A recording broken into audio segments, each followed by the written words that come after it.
कहीं कोई चुपचाप सपनों के परों पर उड़ जाता है, तो कोई खामोशी से दूसरों के दर्द को अपना बना लेता है। Lifelines of India. Lifelines of India में आइए सुने उन अनमोल किरदारों की कहानी जो सिर्फ नायक नहीं बल्कि हमारे जीवन के असली मसीहा हैं।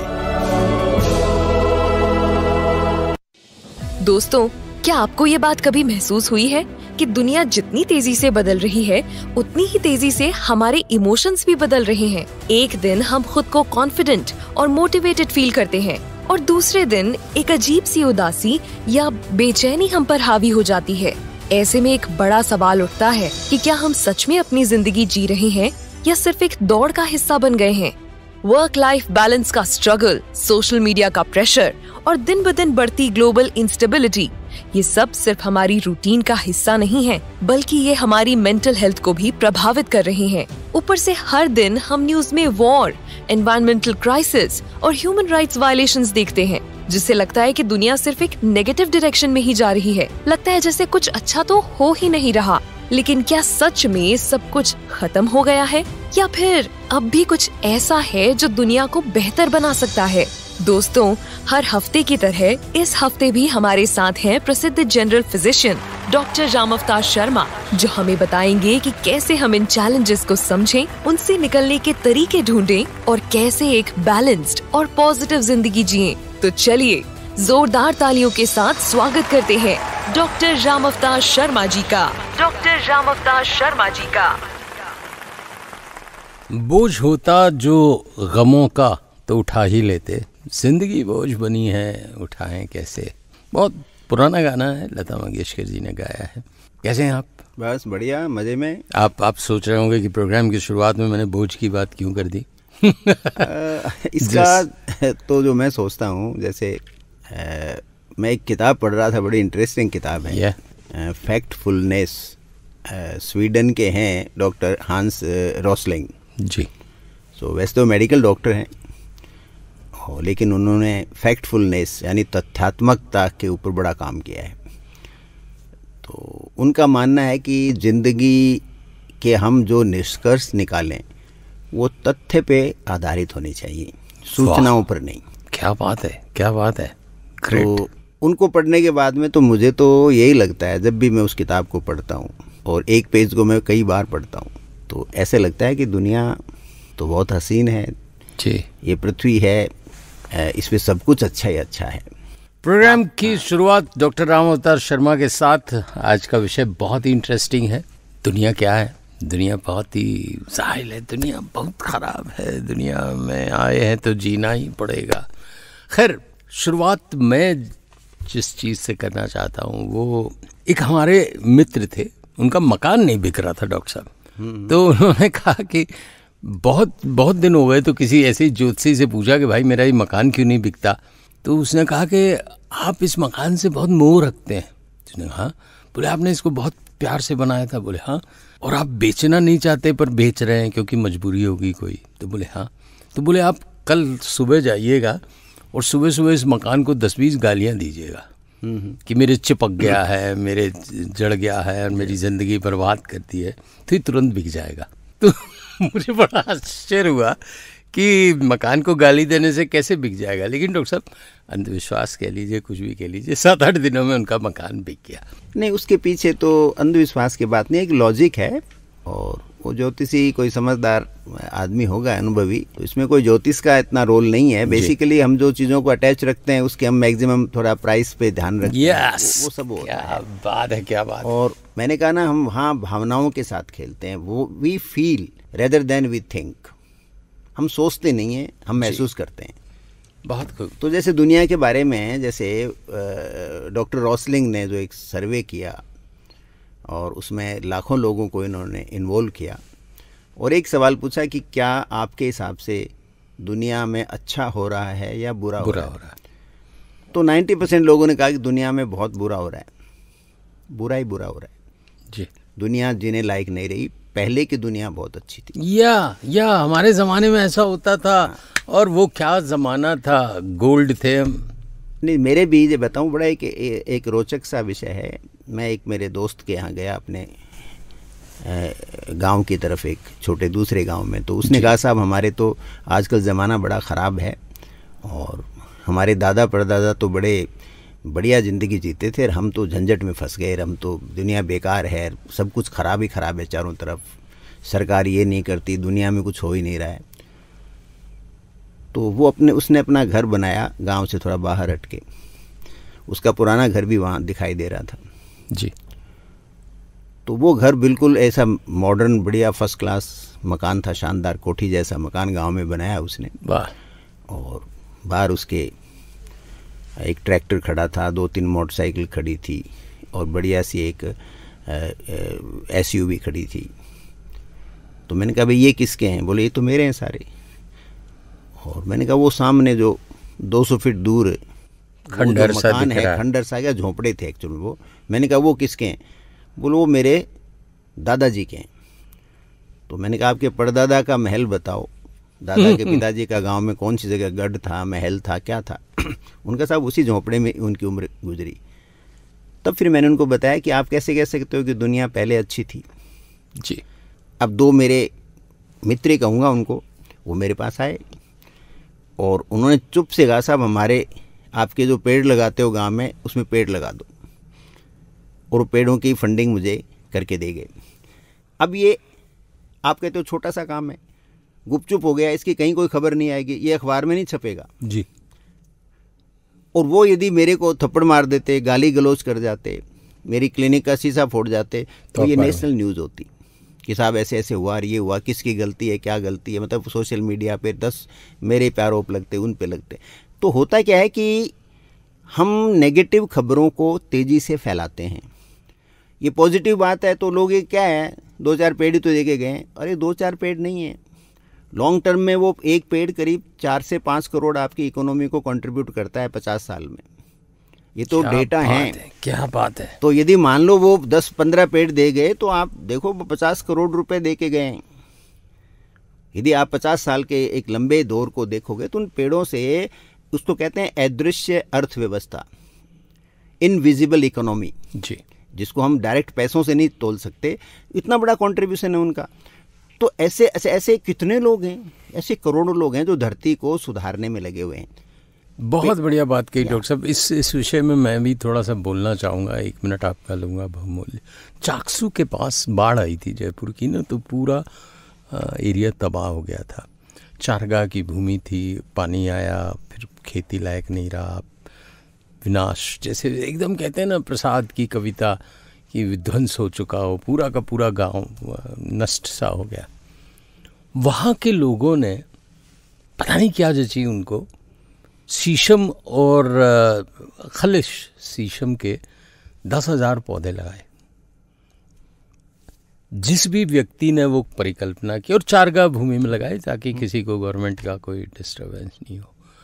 जब मैं उनके पास 2002 में गया था एक फीचर बनाने के लिए, तो उसकी कीमत हज़ारों करोड़ों रुपए हो चुकी थी उन 10,000 पेड़ों की शीशम के, और वो पंचायत सरकार को लोन देने लायक हो गई थी। हाँ, तो मेरा मतलब ऐसे काम तो हो रहे हैं ना। अब इनका बड़े स्तर पे इनकी चर्चाएं नहीं होती, और वही उस गांव में कोई दंगा हो गया होता, कोई मर्डर हो गया होता, तो वो खबरें आज तक आती रहती, बीच बीच में गांव का नाम आता, उसके साथ साथ फलां वो वहाँ दंगा हुआ इतने साल पहले वहाँ पे आग लगी थी। तो होता क्या है कि जो लोग खबरें छापते हैं उनका एक अपना एजेंडा होता है कि भी हमें ज़्यादा से ज़्यादा रीडर मिलें या लिसनर मिलें आज के टाइम के अंदर, और जो सोशल मीडिया के अंदर उनको ये है कि हमारे फॉलोअर्स ज़्यादा मिलें, हमें व्यूज़ ज़्यादा मिलें। तो वो एक जो खबरें हैं एक एजेंडा की तरह काम करती हैं। जैसे मान लो एक गांव की सड़क है, वो बहुत ख़राब है, अब उसमें पैचवर्क हो गया, तो वो ख़राब से बेहतर तो हुई ना जी। अब ख़राब नहीं रही, लेकिन इसको कोई नोटिस नहीं करेगा। बोलो क्या है बीच में ऐसे टुकड़े से लगा रखे हैं, एग्रीड वो सड़क अच्छी नहीं है, लेकिन अब ख़राब नहीं रही, ये पॉजिटिव चीज़ है। और जब अच्छी नहीं रही या ख़राब नहीं रही, अच्छी होने लगी, तो निश्चित है वहाँ थोड़ा ट्रैफिक बढ़ेगा। ट्रैफिक बढ़ेगा तो जो भी तंत्र होता है, सिस्टम होता है, सरकार होती है, उस पर दबाव बढ़ता है। फिर कोई न कोई प्रभावशाली व्यक्ति वहाँ से आएगा, कोई न कोई प्रभावशाली व्यक्ति अपना बस वहाँ चलाएगा, कुछ न कुछ करेगा, वहाँ पर आसपास कोई होटल खुलेगा, कुछ होगा, तो वो लोग फिर सरकार पे अलग दबाव डालते हैं, तो वो 5-7 साल बाद में वो सड़क चौड़ी भी होगी, नई भी बनेगी। तो ऐसे काम बहुत हो रहे हैं, लेकिन होता क्या है कि ये एजेंडा का नहीं है, ये आप ऐसी खबरें पढ़ना भी नहीं चाहोगे। मैं आपके बॉक्स FM के स्पॉटिफाई पे वो हेमंत शेष साहब का वो इंटरव्यू सुन रहा था जी। तो वो IAS हैं, रिटायर्ड और लेखक भी हैं। तो उन्होंने कहा कि आजकल किताबें लोग कम पढ़ते हैं, जबकि तथ्य इससे अलग है। किताबों की संख्या, प्रेमचंद का गोदान प्रेमचंद के जन्म जीवन में जितना नहीं बिका, उससे कितना ज़्यादा अब बिका है। मेरा नाम जोकर फिल्म है, वो राज कपूर की मृत्यु के बाद में कितनी देखी गई लोगों द्वारा। और जहाँ तक मेरा पर्सनल जो एक्सपीरियंस है, तो मेरे को बहुत अच्छी अच्छी किताबें बिल्कुल यंग जो लोग हैं उन्होंने सजेस्ट की। मेरी बड़ी डॉटर ने कही मेरे को ऐसी फ़िलोसॉफ़ी की जो है, इस तरह की जो किताबें आप कह सकते हो, साइकोलॉजी है, फ़िलोसॉफ़ी है, और आपके जो आप बहुत ही डेप्थ के अंदर जो थिंकर्स की बुक हैं वो उसने बताई हैं। और प्लस मेरे पास जो मेरे बच्चे मिलते हैं, दे आर बुक लवर। क्या और अभी जैसे अपने जब से अपने ये पॉडकास्ट अपने अपलोड करने में लगा हूँ, जैसे अपने जो इसके बॉक्स FM के, तो उससे आप देखोगे कि ऑलमोस्ट हर आदमी बच्चा जो है वो स्पॉटिफाई के ऊपर और तरह तरह के पॉडकास्ट सुन रहा है। अब हम उनके कांटेक्ट में है नहीं, तो होता क्या कि हाँ, वो हम उनके कांटेक्ट में है नहीं। हम मानते हैं वो ऐसे गाने सुन रहे हैं, वो गाने नहीं सुन रहे हैं, वो बहुत कुछ सुन रहे हैं। और हम ये मानते हैं कि तो 24 घंटे रील ही देख रहा है। ठीक है, एक अच्छा खासा ग्रुप देख रहा है रील, मैं मना नहीं करता हूँ इसको, लेकिन एक बहुत सिग्निफिकेंट नंबर है जो बहुत सीरियस टॉक को सुनता है। वरना टेड टॉक वगैरह जो होती हैं, इतनी हिट क्यों होती? बहुत बढ़िया बात कही। इतना हिट क्यों होती? बात बहुत पुरानी है। जब मैं आकाशवाणी बीकानेर में था तो आचार्य तुलसी ने एक प्रेस कॉन्फ्रेंस रखी थी, तो हम सबको डॉक्टर साहब बुलाया उन्होंने, बढ़िया सी बस कर दी, काजू किशमिश को ड्राई फ्रूट्स खाते हुए, खाना खाते हुए, छतरपुर या ऐसा कोई जगह है, और छपरा जहाँ पे हिरण्य का बड़ा चूरू के पास, वहाँ पे हम लोग पहुँचे जहाँ उनका निवास था। तो मेरे मन ने एकदम से उनसे प्रश्न पूछ लिया कि धीरूभाई अंबानी उस समय रिलायंस बहुत प्रसिद्ध थी और ऐसी प्रेस कॉन्फ्रेंसेस करती थी, तो सूट बांटती थी, सूटकेस बांटती थी, तो उनकी खबरें लग जाया करती थी। तो मैंने कहा वो अगर ऐसा करते हैं कि भाई पत्रकारों को इकट्ठा करके प्लेन से बुलाते हैं तो समझ में आता है, ही इज़ ए बिजनेसमैन। लेकिन एक धर्मगुरु उन्हीं की नीतियों को अख्तियार करते हुए अगर पत्रकारों को बुलाता है, सुविधाएं देते हुए, तो उसके पीछे क्या मकसद है? तो उनका कहना था कि कलयुग में, जब सतयुग था तो सत्य का प्रचार बहुत आसानी से हो जाता था, खटाखट अपने आप सत्य फैलता था। कलयुग में सत्य को प्रचार नहीं मिल रहा। कलयुग में जो मिथ्या झूठ है वो बहुत जल्दी फैलता है, निगेटिविटी बहुत जल्दी फैलती है, पॉजिटिविटी बहुत कम फैल रही है। अब फैलाने वाले कौन है? ये दुष्ट अखबार वाले राक्षस। तो इन राक्षसों को मैंने बुलाया है ताकि सत्य का प्रचार हो सके। देखिए, इसमें भी हमारी, मैंने कहा ना, यहाँ फीलिंग की बात आ गई इस टॉक में भी। आप गौर से देखें, जैसे तो मेरा तो एनालिटिक माइंड है।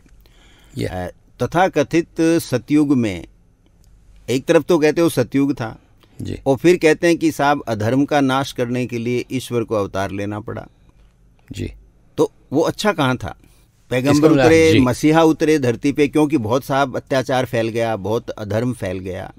महाभारत हुई, रामायण का जो में भी युद्ध भरा पड़ा है। आप कुरान में पढ़ो, आप बाइबल में पढ़ो, तो आपको कोई ऐसा बहुत बेहतर दुनिया उस समय थी वो तो कहीं नज़र नहीं आती। वहाँ तो इसका मतलब वो पाप और पुण्य, धर्म अधर्म की लड़ाई है। तो ये तो क्या है, हम तथ्य से दूर हैं। अब हमें जो तथ्य है वो आज की दुनिया देखनी है। पास्ट को हम बहुत ज़्यादा अब जाना भी नहीं चाहेंगे। आज की दुनिया को हम देखें जो पिछले 200-300 साल की, तो देखिए सन 1800 के आसपास दुनिया की जो एवरेज उम्र है, औसत उम्र है, वो 30 साल थी। क्या कह रहे? 30 साल थी। अब 30 साल का मतलब ये नहीं उस समय कोई आदमी 100 साल का नहीं जीता था।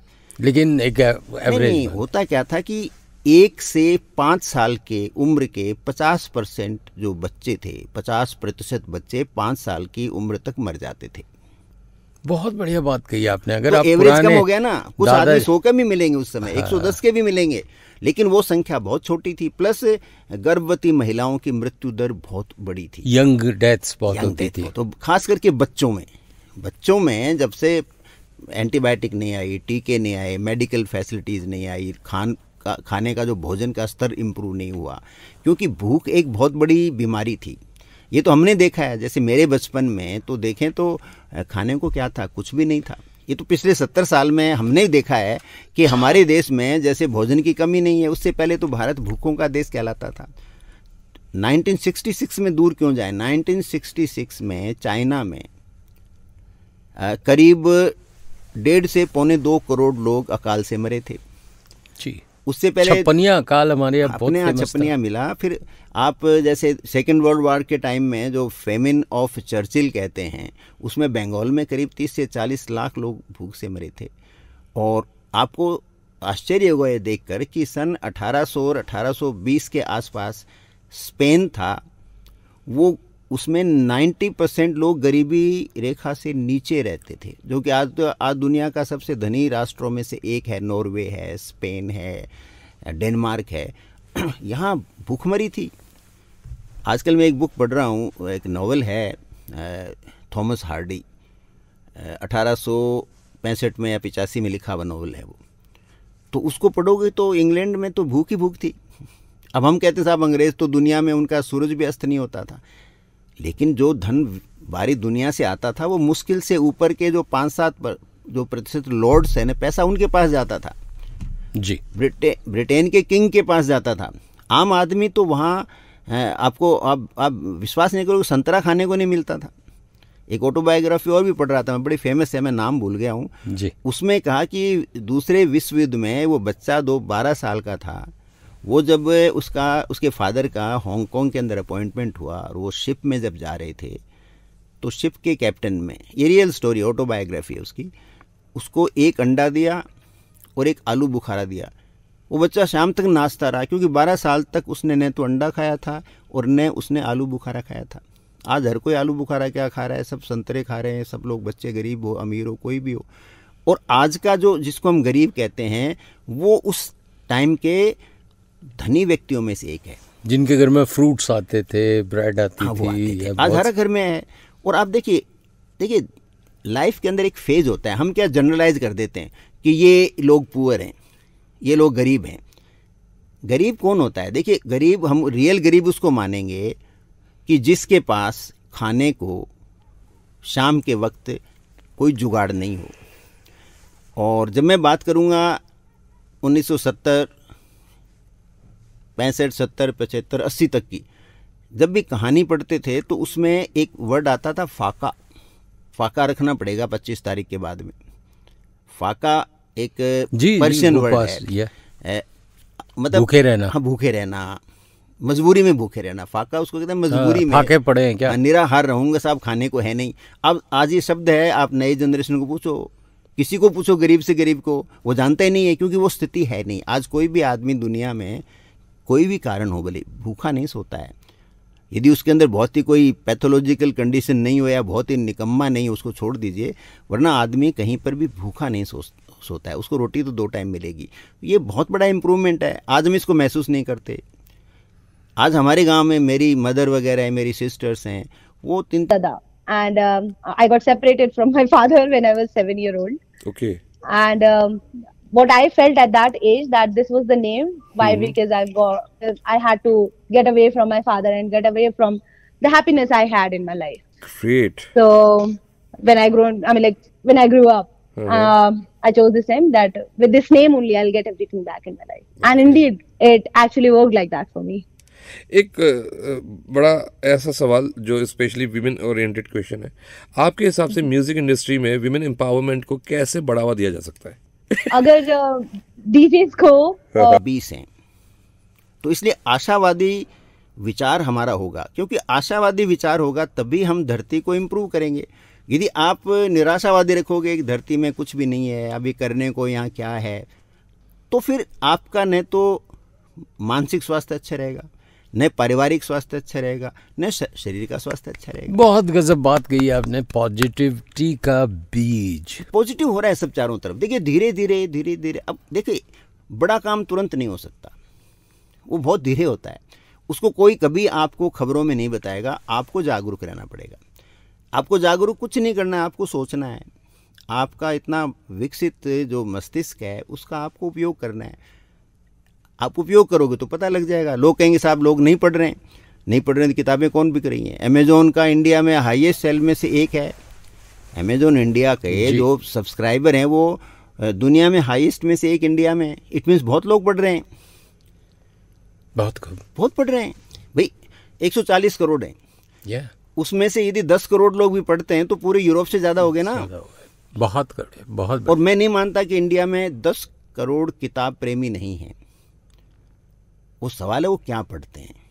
आपकी हिंदी की कम पढ़ते हैं, लेकिन हिंदी के कोई प्रकाशक तो बंद नहीं हुआ। लेखक हो सकता है बेचारे ज़्यादा स्ट्रगल कर रहे हों, लेकिन मैं तो नहीं समझता कि कोई बड़े प्रकाशन वाले लोग बंद हुए हैं यहाँ पे। अभी आप देख लीजिए ना, जितने मेले लगते हैं, बुक मेले, सब बिकती हैं किताबें वहाँ पे, सारी किताबें बिकते हैं, लोग पढ़ते हैं। तो मतलब हम जो तथ्य को हम नकारे नहीं। मेरा जो इसमें आज की टॉक का जो मुख्य उद्देश्य है वो है कि जीवन को तथ्यात्मक रखिए। मेरा बेटा बिगड़ गया तो मेरे पुराने ज़माने के लड़के अच्छे थे, पुराने ज़माने में बाप की सेवा करते थे, ऐसा नहीं है। आज बच्चे पेरेंट्स के लिए दूर बैठे हुए कितना ध्यान रखते हैं। आप दूसरे एंगल को क्यों भूल जाते हैं। क्या बात। अब वो आपके गुलाम नहीं बनेंगे, क्योंकि वो एक विकसित व्यक्तित्व हैं। पहले विकसित व्यक्तित्व नहीं था, उनका एक्सपोजर नहीं था, वो गांव में रहते थे, फादर की डिक्टेटरशिप चलती थी। वो डिक्टेटरशिप नहीं है फादर की। आज बच्चे जो पेरेंट्स हैं वो दोस्तों की तरह रहते हैं, लेकिन बच्चे, मेरे को तो लगता है कि मेरे सर्किल में जितने भी नॉन सर्किल है, मेरा व्यक्तिगत अनुभव है, बच्चे पेरेंट्स का बहुत ध्यान रखते हैं। सो ज़रूरत है कि लाइफ के अंदर हम पॉजिटिविटी को बढ़ाएं। पॉजिटिव हमारे चारों तरफ हो रहा है ना, उसको अनदेखा नहीं करें, उसको भी शेयर करें। लेकिन होता है क्या साहब, कहीं आग लग जाएगी, वो बहुत शेयर करेंगे लोग। आप पेड़ लगा रहे हो, वो आएगा वो सामने, लेकिन वो आएगा 20 साल बाद में, 10 साल बाद में, जो वो चारों तरफ हरे भरे हो जाएंगे, तब कहेंगे साहब ये लगे हैं यहाँ पे। और आग यदि आज ही लग जाए, गांव में पिटाई आज ही हो जाए, वो तो तुरंत खबर आ जाएगा, किसी का मर्डर हो गया, आज ही खबर आ गई। और कोई आदमी एक बच्चे को पाल रहा है, अनाथ बच्चे को, और उसको एक बड़ा IAS बनेगा, तो वो खबर आएगी 25-30 साल बाद में, जब वो IAS खुद बताएगा कि मेरे को फलां व्यक्ति ने सहारा दिया, उसने पाला, आज मुझे पहुंचाया। और वो खबर फिर छोटी सी वहीं के वहीं रह जाएगी। एक कलेक्टर है, चूरू की हैं, कलेक्टर मतलब IAS है, अनाथ बच्चों को गोद लेके उन्होंने अपने घर में रखा हुआ है। 8 या 9 बच्चों को पाल रही हैं, शादी नहीं की। कमाल की चीज़ है। नहीं, ऐसे कितने लोग हैं साहब, कितने लोग हैं। आज ही मेरे पास एक मैडम आई हैं, वो रिटायर्ड प्रोफेसर हैं हिस्ट्री की। तो उन्होंने 2 बच्चियाँ पाली, बच्चे पाले 2, और बच्चे को पता नहीं है कि इन्होंने स्कॉलरशिप दी है, उसको रेगुलरली उन्होंने स्कॉलरशिप दी। और आज वो बच्चा है, वो उन्होंने मेरे को दिखाया था, वो बच्चा उन्होंने मेरिट के अंदर टॉप किया है। गवर्नमेंट ऑफ इंडिया ने उसको स्पेशल 10,000 का प्राइज़ दिया है। क्या बात है। और उस बच्चे को पता नहीं है कि ये सपोर्ट कर रही हैं। ये तो ऐसे लोग बहुत हैं साहब, अच्छे लोगों की कमी नहीं है। बहुत लोग बहुत कर रहे हैं। था एक व्यक्तित्व को, मिस्टर खंडेलवाल थे, तो उन लोगों ने पूरा एक pool club, angel club type बना रखा है, जो जितने भी अच्छे बच्चे हैं IIT में जाना चाहते हैं, तो वो गुमनामी से उनकी फ़ीस भर देते हैं। उस बच्चे को सिर्फ उस क्लब का नाम पता है, कौन फीस दे रहा है ये नहीं पता है, ताकि घमंड ना आए। बहुत सारे लोग हैं जो ज़िंदगी में बहुत बड़ा काम कर रहे हैं। दुनिया जिसे कहते हैं जादू का खिलौना है, मिल जाए तो मिट्टी है, खो जाए तो सोना है। नहीं, लेकिन दूसरा एंगल भी है, जैसे जी एडिट कर ले यार जिंदगी, तेरा मेरा प्यार जिंदगी। क्या बात है, एडिट कर ले यार जिंदगी, तेरा मेरा प्यार जिंदगी। थके हुए बूढ़े चेहरों पर बारिश की बौछार जिंदगी। तो जिंदगी में तो देखो कहीं कोई कमी होती नहीं है, और पॉजिटिविटी खूब है। बात है संवाद की, बात ये एनालिटिक पावर की। मृत्यु दर जैसे मैंने बताया ना कितनी कम हो गई। आज एवरेज एज है 72 है, तो हम लोग पिछले 200 साल में 30 के उम्र से लेके 72 की एज में आ गए। और ये जो बड़ा चेंज आया है ये 1968-75 के बीच के पीरियड से आया है, उससे पहले भी इतना बड़ा चेंज नहीं था।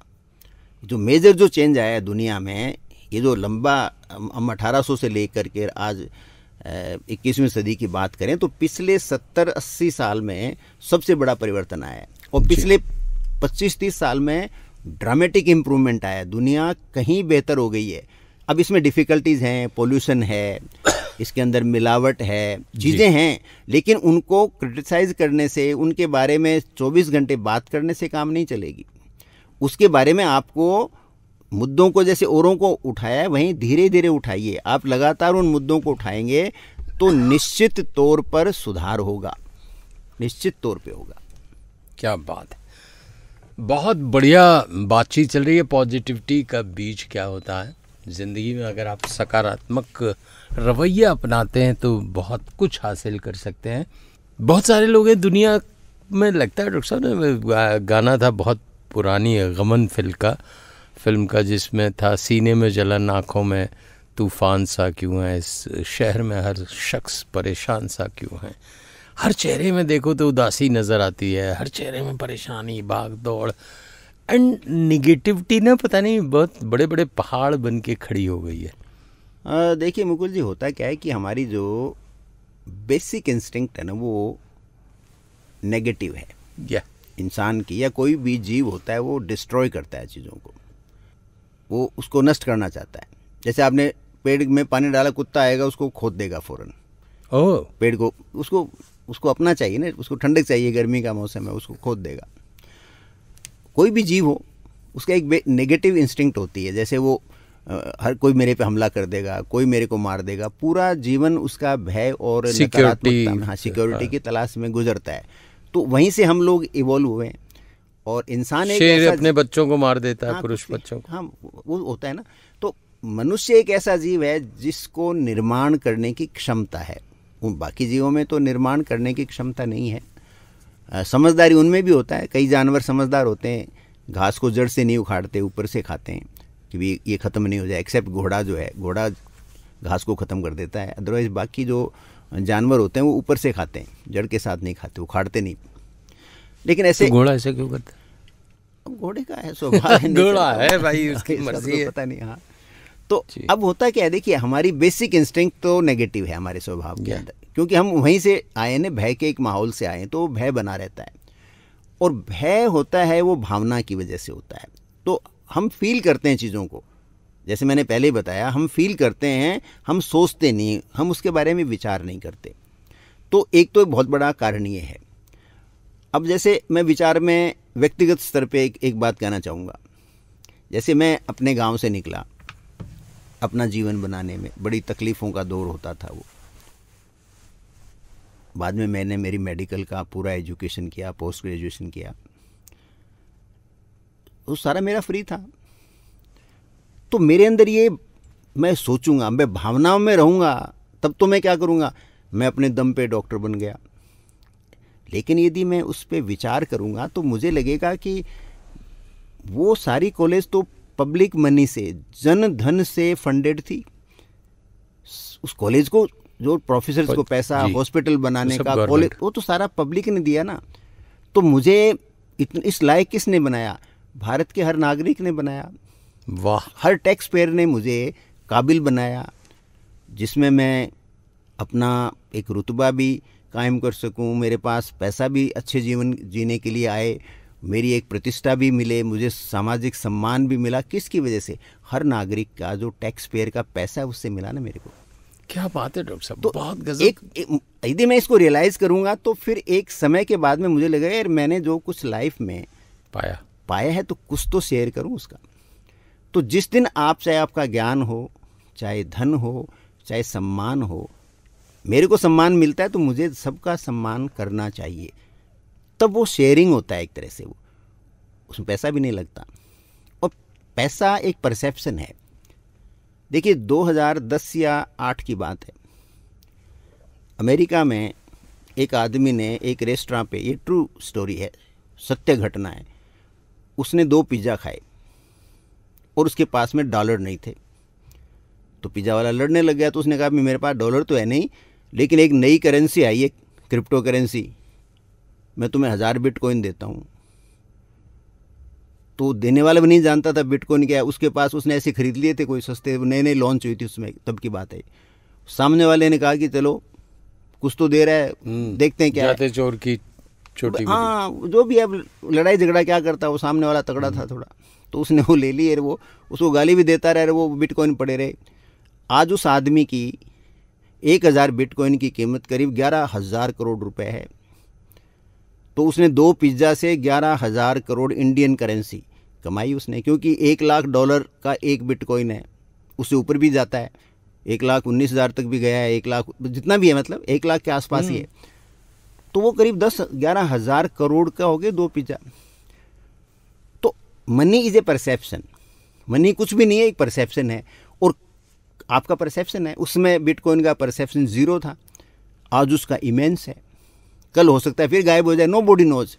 ऐसे हमारे पैसे का सब डिजिटल मनी है। तो आपको ये सब चीज़ें जो आपके जो आप एक्वायर करते हो, वो एक परसेप्शन एक्वायर करते हो आप। लेकिन जो आपके पास नॉलेज है, आपके पास एक थैंकफुलनेस है, एक्सपीरियंस है, हाँ, आपका अनुभव है, आपका तजुर्बा है, तजुर्बा बड़ी चीज़ है, उसको बांटिए। ये तो कर सकते हो, क्योंकि आप जहाँ भी बनते हो ना, बेसिकली वो तो समाज ही बनाता है ना।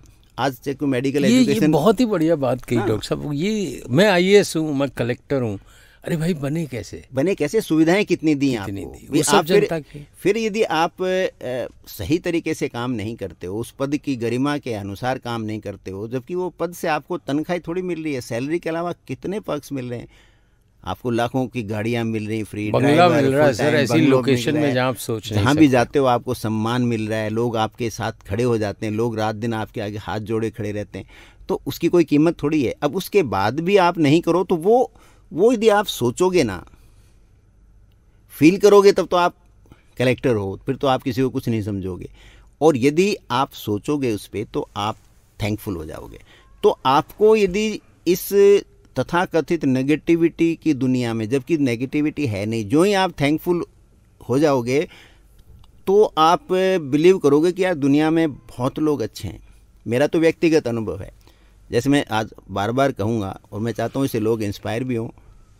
मैंने जो पेड़ लगाने का अभियान किया, तो पेड़ मैंने 1 या 2 पहली बार ही खरीदे थे, मुझे अभी तक पेड़ अपने पैसों से नहीं खरीदने और पड़े। कितने पेड़ लग गए डॉक्टर साहब? और करीब 4,000 पेड़ लग गए, और हर पेड़ कोई 200, 250, 300 रुपये का है। और मेरे पास पैसे की कमी नहीं रहती है, नर्सरी वाला जो है उसके पास पैसे एडवांस में ही रहते हैं। इतना काम करने वाले जहाँ लोग हैं, तो वहाँ आप कैसे कह सकते हो दुनिया ख़राब है? और वो लोग जो पैसा दे रहे हैं जी, वो जानते नहीं उनका पेड़ किस जगह लग रहा है, वो कभी क्लेम नहीं करेंगी, उनकी 7 पुश्तें भी वहाँ जाके उन पेड़ों के फल नहीं खाएंगी। वो अननोन लोगों को दे रहे हैं, कहीं उनका नाम नहीं लिखा जाएगा, कहीं कुछ नहीं, आगे बढ़ बढ़ के दे रहे हैं। तो फिर दुनिया बुरी कैसे हो सकती है? क्या बात है, ग्रेट। दुनिया बुरी है ही नहीं। दुनिया में देखिए 10% लोग होते हैं, वो तो होना बैलेंस भी है। लोग कहते हैं कि दुनिया में सारे अच्छे हो जाएंगे तो दुनिया नष्ट हो जाएगी, तो थोड़ा बहुत बुराई की भी ज़रूरत होती है। वाह, अभी गुलशन में फ़कत फूलों की नहीं, कांटों की भी जीनत होती है। जीने के लिए इस दुनिया में गम की भी ज़रूरत होती है। वाह वाह, हैप्पीनेस कैसे फील करोगे वरना आप? जब आपको दुख का हाँ, पता ही तकलीफ नहीं है नहीं तो होगा तो सुख हैप्पीनेस कैसे फील करो? इसलिए सबसे जो महत्वपूर्ण जो है, आपको इस नेगेटिविटी में अपने जीवन को इम्प्रूव करना है। आप जिस भी फील्ड में आपका अनुभव हो, हर फील्ड एक अनुभव होता है। आप घर में खाना बनाते हो, अपनी कुकिंग की रेसिपी शेयर करो, आपके लिए खिलाओ कोई लोगों भला को। करता है उसके दिल से धन्यवाद दो। आप सुबह जिंदा उठ गए नींद से, ईश्वर तो को प्रकृति को कह दो, ईश्वर कह दो, जिसको भी आप मानते हो उसको धन्यवाद तो दो कम से कम। सूरज समय पे उग गया, धन्यवाद तो दो, नहीं उगता तो क्या करते, मामला साफ है। Be thankful. तो दुनिया में आपको फिर क्या हो, धीरे धीरे आप भावनाओं के बजाय तथ्य की तरफ ध्यान दोगे। सदा तथ्य पे जाओ कि साहब फलां लोग बहुत बदमाश लोग हैं, ये बदमाशों का झुंड है और ये तबाह कर देंगे, ये MLA बन जाएगा तो बर्बाद हो जाएंगे। तो पहले तथ्य देखो कि उसने पहले कितनों को बर्बाद किया, कितनों की हत्याएं करी, कितनों को मार के फेंका उसने। तथ्य को देखिए, उसके बाद में आप निर्णय लीजिए। हम लोग क्या करते हैं कि निर्णय पहले लेते हैं सुनी सुनाई बातों पे। जहाँ तक खबरों का सवाल है, एक ही खबर को सुबह से शाम तक आप सुनते हो। जैसे टीवी के ऊपर कोई एक एक्सीडेंट हो गया तो सुबह से शाम तक वही एक्सीडेंट दिखाएंगे बार बार, तो आप सोचते हो कि हर जगह एक्सीडेंट हो रहे हैं। उसका कुछ लोगों पे क्या प्रभाव पड़ेगा कि सड़कें तो मौत का रास्ता बन गई। लेकिन हर दिन आप देखिए तो लाखों गाड़ियां निकल रही हैं, करोड़ों गाड़ियां, उनमें से एक एक्सीडेंट। हाँ, एक्सीडेंट परसेंटेज तो जैसे मैं चूरू जाता रहता हूँ हर महीने, इतने साल से जा रहा हूँ, लंबी मैंने आज तक कभी रोड पे एक्सीडेंट नहीं देखा। इट मीन्स इतने नहीं होते हैं, जो होते हैं उनको फिर हाईलाइट ज़्यादा किया जाता है, फिर कितने परसेंटेज कितनी है।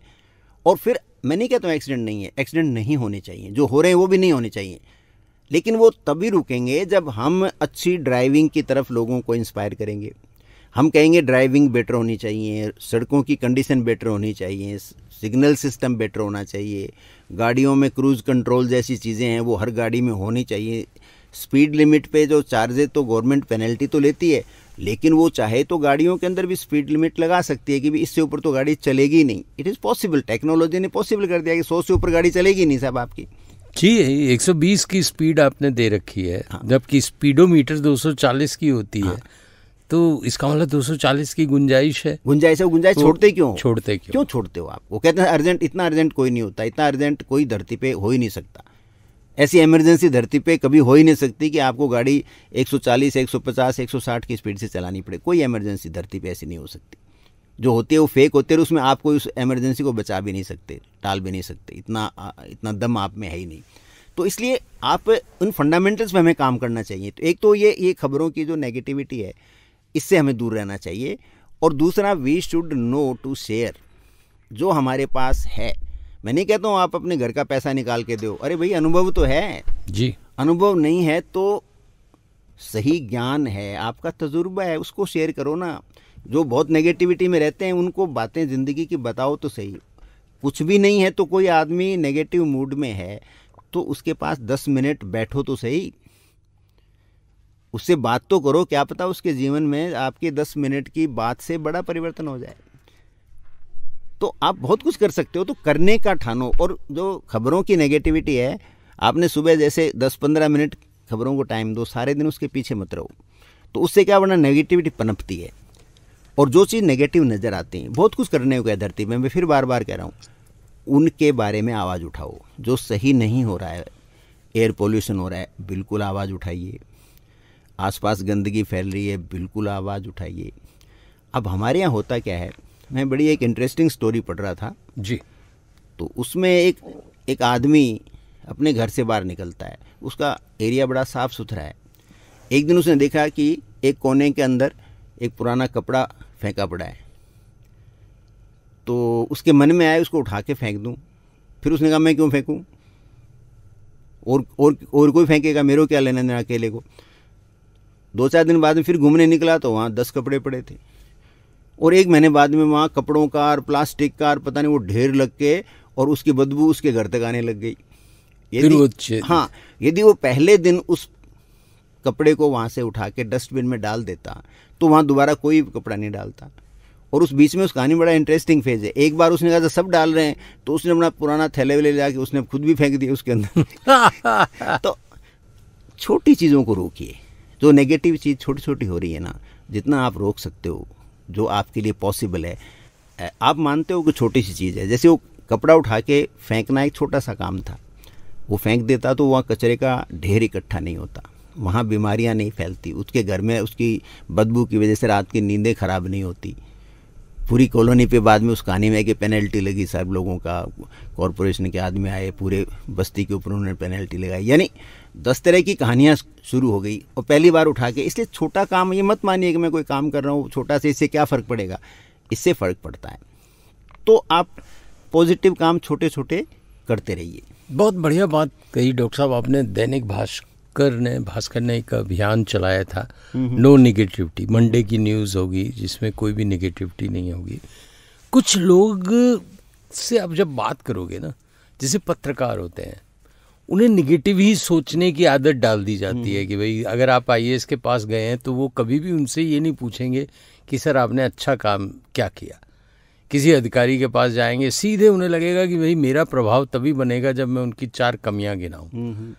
अब उनकी ज़िंदगी भी निगेटिव हो जाती है, क्योंकि उन्हें दोष ही दोष देखने की आदत हो जाती है। तो घर में भी दोष, उसमें भी वो हर दोष। जगह होगा। फिर वो अपने अलावा सब में फिर वो दोष ढूंढने लग जाता है। साइकोलॉजिकली हम देखें तो यदि आप 24 घंटे दूसरों को आरोपित करते रहोगे ना, तो धीरे धीरे आप खुद को भी आरोपित करोगे, और या फिर खुद को क्या आगे खुदा बना दोगे आप कि मेरे अंदर तो कोई गड़बड़ है नहीं, दुनिया सब खराब है, ये मेरे जैसे अकेला बंदा है वो सही है। तो फिर आप क्या वो सबको प्रताड़ित करोगे, और उस प्रताड़ना का फिर असर आप पे भी आएगा, तो आप अपने आप ही प्रताड़ित होने लग जाओगे। तो ये बड़ी एक इम्पॉर्टेंट चीज़ है।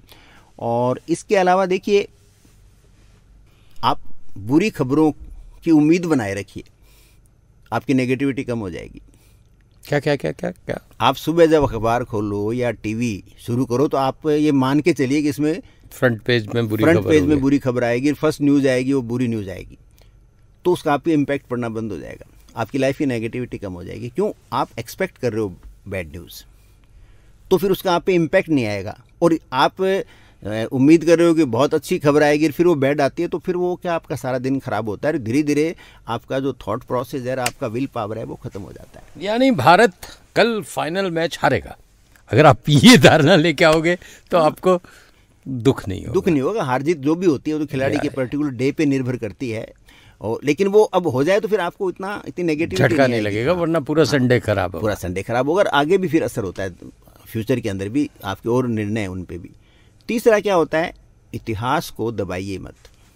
हम इतिहास को मॉडिफाई कर लेते हैं।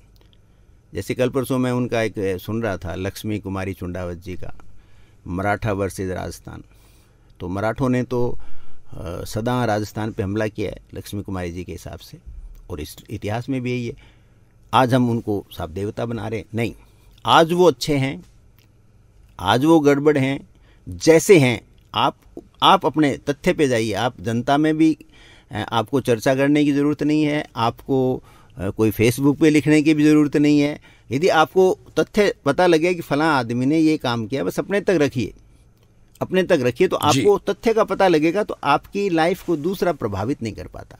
आजकल क्या है कि गुणगान गाते हैं, 100 साल 200 साल 500 साल पुराने पैदा हुए आदमी का लोग तरह तरह से गुणगान करते हैं। भैया आपके पड़ोस का तो आपको नॉलेज नहीं है, 500 साल किस आदमी ने क्या बोला, किस आदमी ने क्या कहा, आपको कैसे पता चल? ये सब नेगेटिविटी है। तो आप इतिहास को एनालाइज कीजिए, उसमें क्या क्या हुआ, क्यों हुआ, ब्रॉड चीज़ को, फाइनल चीज़ें मत जाइए, ब्रॉड में क्या हुआ। तो तब आपको लगता है कि जितना हमें बताया जाता है उतना गड़बड़ तो नहीं है। कोई राजा मान लो 50 साल राज कर जाता है, और फिर कहें वो बहुत अत्याचारी था। 100% अत्याचारी शासक ज़्यादा नहीं करेगा, 50-60 साल तक राज नहीं कर पाएगा, कुछ न कुछ गड़बड़ हो जाएगी।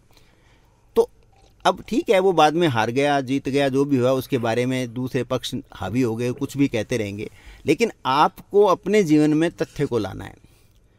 अब तथ्य क्या होगा, उसके लिए बस आपको थोड़ी बहुत जो वाइडर लेवल पे आपको स्टडी करनी पड़ेगी, यदि आपका उसमें इंटरेस्ट है तो। और आपका यदि उसमें इंटरेस्ट नहीं है तो आप फॉरगेट अबाउट दोज थिंग्स। आप अपनी लाइफ के अंदर आज के समय में, आज के दिन, आप किन किन पॉजिटिव चीज़ों को अनुभव किया आपने आज के दिन में, आप उनको हाईलाइट कीजिए, और जो नेगेटिव है उनको स्वीकारिए और उनको सुधारने के उपायों के बारे में विचार कीजिए।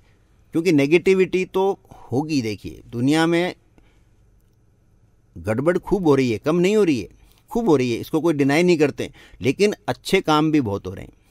अच्छे काम मैंने कहा ना, टुकड़ों में होते हैं, धीरे धीरे होते हैं, लंबा समय लेते हैं, तो वो हमारे नोटिस में नहीं आते हैं।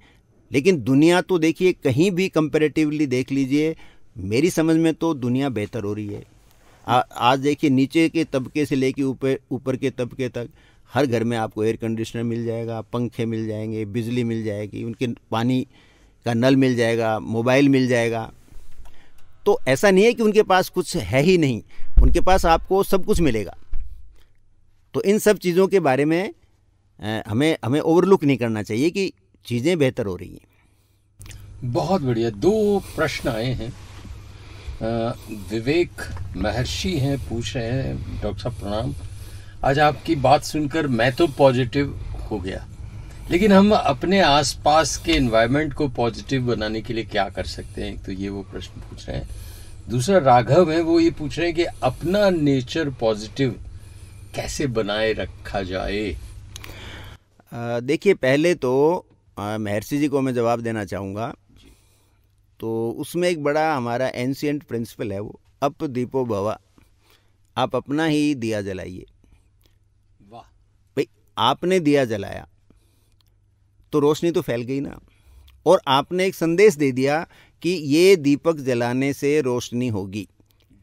तो जिनको ये संदेश पकड़ना है वो लोग तो ये संदेश पकड़ लेंगे कि भाई ये दीपक जलाने से रोशनी हो जाती है। तो अप दीपो भवा, ये मैं महर्षि साहब को कहना चाहूँगा कि आप अपने में ही पॉजिटिव रखिए, और फिर आपकी पॉजिटिविटी जब रिफ्लेक्ट होती है तो दूसरों को वो अच्छी तरह से प्रभावित करती है। दूसरों को आप एक का मुद्दा मत बनाइए कि साहब मैं इनको पॉजिटिव बना के रहूँगा। देखिए, खुद को पॉजिटिव बनाना तो बड़ा सिंपल है। देखिए, मैंने कहा ना कि आप तथ्यों पर आधारित बातों को ही मानिए, आपको प्रतिस्पर्धा में जाने की ज़रूरत नहीं है। क्योंकि देखिए, आप तथ्य देखेंगे तो कई आदमी अचानक बहुत धनी बन जाते हैं। अब आप देखिए कि उन्होंने धन तो कमाया, क्या संतुष्टि कमाई, क्या उनकी सेहत अच्छी हुई, क्या समाज में उनकी प्रतिष्ठा है, उसमें सम्मान बढ़ा लोगों का, या भय की वजह से उनका सम्मान बढ़ा, या उनमें सम्मान अपने आप पैदा हुआ। वो सब चारों चीज़ों को आप एनालाइज कीजिए, हर एंगल को, जो 4 एंगल होते हैं सोच के, हर एंगल को आप एनालाइज कीजिए। और जब आप उन तथ्यों को देखेंगे तो आपको पता चलेगा कि बहुत सारी चीज़ें जो हमें बाहर से ठीक लगती हैं वो रियल में सही होती नहीं हैं। और जहाँ तक हमारे अपने जीवन की उपलब्धियों की बात हम करें तो मेरी समझ में सबसे बड़ी उपलब्धि जो मैं मानता हूँ और मैंने अनुभव किया है, वो बहुत छोटी सी उपलब्धियाँ होती हैं। एक तो आपका जो सांस बाहर निकला है वो वापस आ जाए, इससे बड़ी उपलब्धि मैं तो कोई नहीं मानता। मालूम नहीं किस मंजिल पर सांसों का खजाना लुट जाए, क्या सोच के तुम हिस्सा मांगो, क्या सोच के मैं इकरार करूं, सब हाथ छुड़ाए फिरते हैं, मैं चाहे जितना प्यार करूं, ए दर्द की लहरों तुम ही कहो, किस नाव से दुनिया पार करूं। ये कैसर का है ये। तो बेसिक बात ये है, तो एक तो आपका सांस वापस आ जाए जो गया है, ये बड़ी एक पॉजिटिव चीज़ मानता हूँ मैं तो। दूसरा, इंसान की जो बेसिक आवश्यकताएं हैं कि रहने को एक बसेरा हो, दोनों वक्त आपको खाने के बारे में कोई ज़्यादा सोचना नहीं पड़े, दोनों टाइम की आपको रोजी रोटी की व्यवस्था पूरी हो, और शरीर जो है इसकी अपनी प्राइवेसी है उसको मेंटेन करने के लिए आपको 2-4 जोड़ी कपड़े हों, बेसिक आपका रोज़गार हो। ये तो पहली आवश्यकता है। यहाँ से आप अपने आप को पॉजिटिव मानना शुरू करो। ये सब चीज़ें मेरे पास हैं तो मेरे पास अब नकारात्मक तो कुछ है नहीं। अब मेरे अंदर सब कुछ 4-5 चीज़ें हैं वो सब सकारात्मक हैं। अब मैं इस सकारात्मकता को बढ़ाऊँगा, ये मेरा प्रयास रहेगा। तो उसको बढ़ाते रहिए धीरे धीरे। मैंने कहा ना, अच्छे काम धीरे धीरे होते हैं, अच्छे काम बहुत धीरे धीरे होते हैं, और जो धीरे धीरे होते हैं ना वही मजबूत होते हैं। सो विवेक महर्षि साहब और राघव साहब, आप दोनों को जवाब मिल गया। बहुत बहुत शुक्रिया, आपने प्रश्न पूछा डॉक्टर साहब से। बहुत ही चिंतनशील विषय है। रोटी, कपड़ा और मकान, सिंपल 3 आवश्यकताएं होती हैं। अमिताभ बच्चन की एक फिल्म थी दीवार, जिसमें शशि कपूर उससे कहते हैं मेरे पास नहीं, अमिताभ बच्चन कहते हैं शशि कपूर से कि मेरे पास गाड़ी है, बंगला है, मकान है, दौलत है, वो है, तुम्हारे पास क्या है? तो कहता है माँ है। तो वो माँ, अगर आप सुकून पाना चाहते हैं जिंदगी में, सब, हाँ, माँ का मतलब हुआ कि मेरे को सब कुछ है, मेरे पास सारा सुख है, कहने का सिर्फ इतना ही है। दौलत में सुख नहीं है, मकान में सुख नहीं है, और भी किसी चीज में सुख नहीं है, आत्मसंतोष है। जिसके अलावा आप देखिए कि कोई बहुत खबरें आ रही है नेगेटिव, बहुत सारी सफरिंग की दुनिया में, ये सफरिंग है, वहाँ ये सफरिंग है। उसका मतलब ये नहीं है कि वो खबर सच है, उसके पीछे बड़े मोटे कहीं न कहीं षड्यंत्र है, बड़े सारे षड्यंत्र होते हैं उसके पीछे। और आप जब खुद साक्षी कोई चीज के नहीं हो, बहुत बढ़िया बात कही डॉक्टर, तो उस पे तुरंत कोई बात पे आप भरोसा मत करो। कितनों के बारे में क्या परिस्थितियां हैं, कौन आदमी किस परिस्थिति में क्या करके गया है। तो अब देखिए, जैसे हम पहले कहते हैं कि साहब, जैसे वो है ना आपके उन्हीं की हेमंत जी की उस टॉक में था कि भी आजकल कॉलेजेस में पढ़ाई नहीं होती है जी, और हम भी देखते हैं कि जो मेडिकल कॉलेज के अंदर आजकल सारी यूट्यूब के थ्रू पढ़ रहे हैं, लेकिन फिर भी ब्रिलियंट कुछ निकल रहे हैं बच्चे। ऐसा नहीं है कि सब होपलेस 99% लेके आ रहे हैं, वो अपने दम पे बहुत मेहनत कर रहे हैं, प्रोफेसर्स हेल्प नहीं कर रहे हैं, फैकल्टी अच्छी नहीं है, लेकिन फिर भी बच्चे हैं कि वो एक्सेल कर रहे हैं, नॉलेज भी अच्छा है। हालांकि स्थिति अच्छी नहीं है, तो इसमें हमें सुधार का प्रयास करना चाहिए कि ये हो रहा है, ये सही नहीं हो रहा है, क्योंकि इतने ब्रिलियंट बच्चों को यदि ह्यूमन जो एक डायरेक्शन नहीं मिलेगी, एक इंसान के, एक आपका टीचर होता है वो एक जिंदा इंसान होता है, यूट्यूब जिंदा इंसान नहीं है, तो आपका गुरु होता है, वो आपको आपकी लाइफ को डायरेक्शन देता है। ज्ञान तो आप कहीं से ले सकते हो, लेकिन ज़िंदगी को दिशा है वो आपको ज्ञानी से ही मिलेगी, वो अनुभव व्यक्ति वाले तजुर्बेकार आदमी से मिलेगी। तो वो फैकल्टीज़ नहीं है, तो उसकी हमें ज़बरदस्त आवाज़ उठानी चाहिए। कॉलेजेस में प्रोफेसर्स नहीं है, उनकी आवाज़ उठानी चाहिए, लेकिन नहीं है तो इसका मतलब ये नहीं है कि ब्रिलियंट बच्चे नहीं निकल रहे हैं। हम चारों तरफ देखते हैं कि बच्चों के जो पैकेजेस हैं या जिस लेवल का वो काम कर रहे हैं, तो वर्क प्लेस पे से तो शिकायत आती नहीं है हमें भाई, वरना कोई आदमी बच्चों को 1 करोड़ का पैकेज दे रहा है, तो वो साधारण स्कूल से पढ़ा हुआ बच्चा है और वो कंपनी उसको दे रही है, तो कंपनी उससे 50 करोड़ कमा रही है, तभी तो दे रही है ना 1 करोड़। इट मीन्स बच्चे में दम है उसमें, तो अच्छे भी बहुत निकल रहे हैं। हालांकि जो कॉलेज का सिस्टम है वो सुधरना चाहिए। मैंने कहा नेगेटिव बहुत है, सड़कों में बहुत सुधार की जरूरत है, लेकिन सड़कें बहुत अच्छी बन रही हैं। तो मैंने कहा ना, यदि आपकी कोई चीज़ बैड से बेटर हो जाती है तो वो उसको आप क्रेडिट दीजिए। 3 दिन में डॉक्टर साहब 3 दिन में गोरखपुर पहुंचते थे हम ट्रेनों में, अब आप सीधी ट्रेन मिलती है। आप जयपुर दिल्ली जाइए दोसा एक्सप्रेस हाईवे से, मक्खन मलाई की तरह सड़कें हैं। आप अमृतसर जाइए, आप कहीं भी जाइए, तो इसमें आप प्लीजेंसी ढूंढ, अरे चोर हैं खा गए होंगे इसमें पैसे। नहीं मुकुल जी, वैसे भी देखो, आज से 30 साल पहले हम रेडियो पे ऐसे टॉक थोड़ी कर सकते थे ना, एक रेडियो स्टेशन लगाने के पॉसिबल नहीं था। आज टेक्नोलॉजी कहाँ से कहाँ गई कि आप अपने विचारों को पूरी दुनिया में एक फैलाने के लिए आपके पास एक माध्यम फैला रहे हो।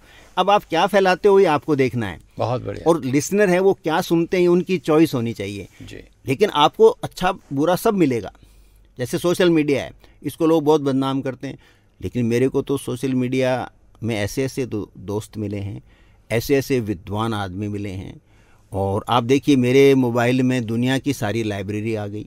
मैं चाहूँ वो किताब पढ़ सकता हूँ, इससे बड़ा क्या। चाहूँ जो फिल्म देख सकता हूँ, चाहूँ जो फिल्म देखना, चाहूँ जो मैच देख सकता हूँ, मैच देख सकते हैं। जो वर्ल्ड के जो टॉप अथॉरिटीज हैं जिस फील्ड में भी, उनसे बात कर सकते हैं, उनके पॉडकास्ट सुन सकते हैं। ऐसा कब था धरती पर। ग्रेट। धरती पे बहुत कुछ अच्छा है, बस आपकी नजर अच्छी होनी चाहिए। तथ्यों पे जाइए, एक सिंगल रखिए भी। जो मैं कहता हूँ बहुत सारी चीज़ों में झंझट में मैं तो पढ़ता नहीं, मैं तो हर चीज़ का तथ्यात्मक विश्लेषण करने की मैंने आदत डाली है कई सालों से, और उससे ज़िंदगी में ऐसा सुकून आया है जैसे बिल्कुल झील के अंदर पानी ठहर जाता है ना, उस तरह से ज़िंदगी के अंदर, विचारों के अंदर वो ठहराव आ गया। आप तथ्य पे जाइए, भावनाओं पे बहने की ज़रूरत नहीं है। क्या बात है डॉक्टर राम अवतार शर्मा साहब, बहुत बहुत शुक्रिया बात करके।